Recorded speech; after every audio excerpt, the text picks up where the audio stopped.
Parul university के placements का कोई रिप्लेसमेंट नहीं, इसलिए टॉप कंपनीज की फर्स्ट चॉइस। आप तो समझ ही गए होंगे। Join Parul university, Vadodara, Gujarat. भारत के साथ संघर्ष के बाद अब पाकिस्तान भारत के खिलाफ दुष्प्रचार फैलाने में लगा हुआ है। पाकिस्तान ने तो ये तक दावा कर दिया है कि इस लड़ाई में पाकिस्तान की जीत हुई है। इतना ही नहीं, पाकिस्तान की भोली भाली जनता को बेवकूफ़ बनाकर जीत का जश्न दिखाने के लिए रैली भी निकाली गई। लेकिन सच्चाई क्या है, ये तो पूरी दुनिया जानती है। हाल ही में अमेरिकी रक्षा मंत्रालय पेंटागन के एक पूर्व अधिकारी ने पाकिस्तान की सभी चालबाजी पर पानी फेर दिया है और पाकिस्तान को पूरी दुनिया के सामने बेनकाब कर दिया है। इतना ही नहीं, पाकिस्तान को हाल ही में IMF की तरफ से पैसा मिला था, उस पर भी एक बड़ा खुलासा किया है। एक भारतीय होने के नाते आपको ये जरूर जानना चाहिए कि पेंटागन के इस पूर्व अधिकारी ने क्या बोला है। इससे आप अंदाज़ा लगा पाएंगे कि भारतीय सेना किस तरह से पाकिस्तान पर टूटी थी।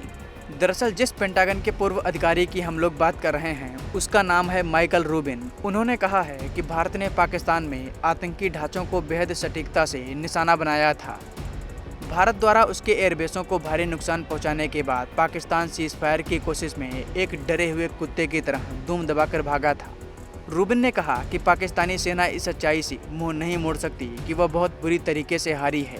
भारत कूटनीतिक और सैन्य दोनों तरह से विजयी हुआ है। उन्होंने इस बात का भी उल्लेख किया कि अब सारा ध्यान पाकिस्तान की ओर से प्रायोजित किए गए आतंकवाद पर है। जब रूबिन से यह पूछा गया कि 7 मई को भारत द्वारा किए गए हमलों को वह किस तरह से देखते हैं और क्या भारत वह हासिल कर पाया जो वो चाहता था, इस पर रूबिन ने कहा, भारत ने कूटनीतिक और सैन्य दोनों तरह से जीत हासिल की है। भारत की कूटनीतिक जीत का कारण यह है कि अब सारा ध्यान पाकिस्तान प्रायोजित आतंकवाद पर है। उन्होंने कहा कि वर्दीधारी पाकिस्तानी अधिकारी आतंकवादियों के अंतिम संस्कार में शामिल हुए। यह दर्शाता है कि आतंकवादी और ISI या पाकिस्तानी सशस्त्र बलों के सदस्य के बीच में कोई अंतर नहीं है। रूबिन ने आगे कहा कि भारत के साथ हर युद्ध की शुरुआत पाकिस्तान ने की है।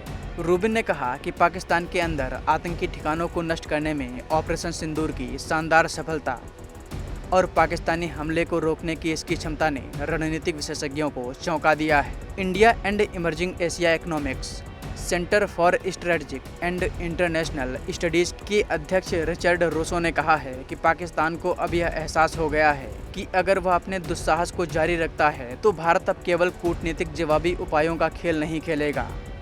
वर्ष 2016 और फिर 2019 में जब भारत ने आतंकी हमलों का सामना किया तो उस समय दोनों देशों में तनाव का स्तर और भारत की कार्रवाई अलग थी, मगर इस बार भारत द्वारा पाकिस्तानी सैन्य ठिकानों पर हमला करना नई दिशा में उठाया गया कदम है। यह एक महत्वपूर्ण क्षण है। इतना ही नहीं, माइकल रूबिन ने पाकिस्तान को $1 अरब का IMF बेल आउट पैकेज दिए जाने का भी जिक्र किया।